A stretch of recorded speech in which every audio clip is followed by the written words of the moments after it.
തെരഞ്ഞെടുപ്പ് കാലത്ത് പലപ്പോഴും കേൾക്കുന്നതാണ് ബാബർ ഷോപ്പിൽ ഭയങ്കര തിരക്കായിരിക്കും തെരഞ്ഞെടുപ്പ് കഴിഞ്ഞതിന് ശേഷം.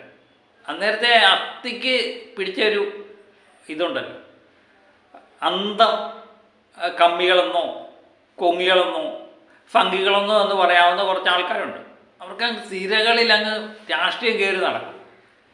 എന്നിട്ട് പന്തായം കെട്ടി തലമുട്ടയടിക്കുക, പകുതി വീശ ഓടിക്കുക, ഇതൊക്കെയായിരുന്നു സ്ഥിരം കലാപരിപാടികൾ. ഇപ്പോഴും ഗ്രാമപ്രദേശങ്ങളിലൊക്കെ ഉണ്ട്, ഒത്തിരി കുറവുണ്ട്.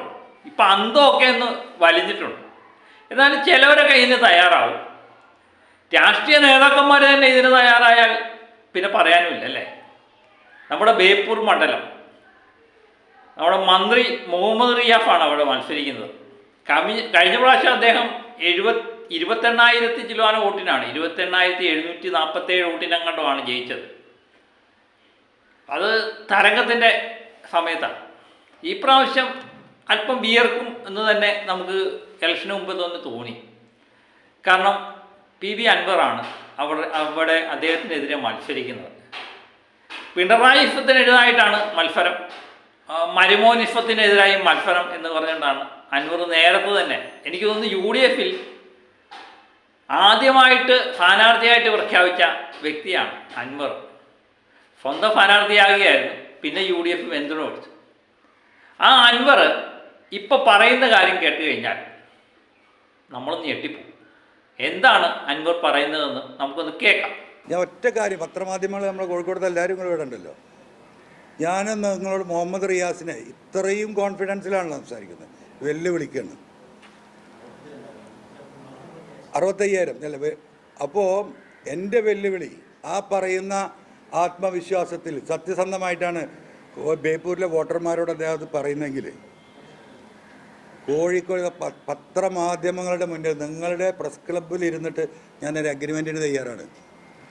ബേപ്പൂരിൽ ഞാൻ പരാജയപ്പെട്ടാൽ കിഡ്സൺ കോർണർ തൊട്ട് നമ്മുടെ റെയിൽവേ സ്റ്റേഷൻ വരെ ഞാൻ മൊട്ടയടിച്ചിട്ട് കാതിൽ 2 കമ്മലിട്ട് നടക്കാം. മുഹമ്മദ് റിയാസിനെ വെല്ലുവിളിക്കുക.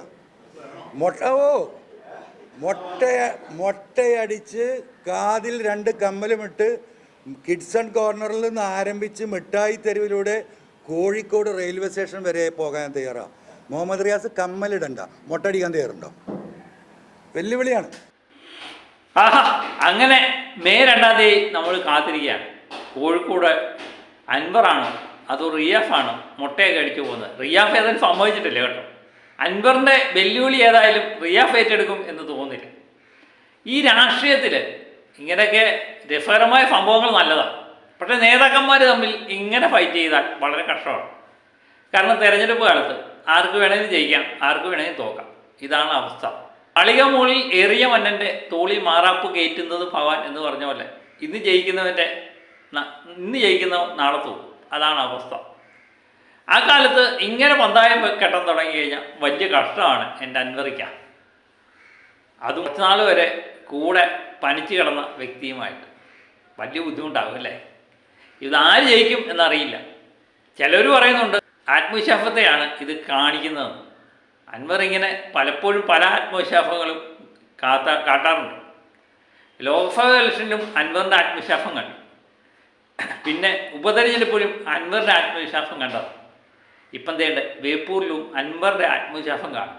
കിട്ടുവാണെങ്കിൽ അൻവറിനോട് എനിക്കൊരു അപേക്ഷ, മുടി മൊട്ടയടിച്ച് കാതി കമ്മലൊക്കെ ഇടുന്ന ഓൾഡ് ഫാഷനാണ്. നാവിക്കൂടി ശൂലം കുത്താം. അതുപോലെ നമ്മുടെ ഹൈവേ കൂടെ ഒരു 100 പ്രാവശ്യം ശയന പ്രദർശനം നടത്താം. ഇങ്ങനെയൊക്കെയുള്ള ചില കലാപരിപാടികൾ കൊണ്ടുണ്ടെങ്കിൽ വളരെ നന്നായി. ഏതായാലും അൻവർ ജയിക്കുമോ അതോ റിയാഫ് ജയിക്കുമോ എന്നുള്ളത് കണ്ടറിയാം. റിയാഫ് ഏതായാലും തലമുട്ടയടിക്കാം എന്നൊന്നും പറഞ്ഞിട്ടില്ല. റിയാഫ് ബുദ്ധിമാനാണ്. ഒരുപക്ഷെ തോറ്റ് തലമുട്ടയടിക്കേണ്ടി വന്നു കഴിഞ്ഞാൽ ജീവിതകാലം മൊത്തം ഓർത്തിരിക്കും അല്ലേ. എത്ര തിരഞ്ഞെടുപ്പ് കഴിഞ്ഞാലും പണ്ട് തോറ്റു മുട്ടയടിച്ച വ്യക്തിയാണ് അത്.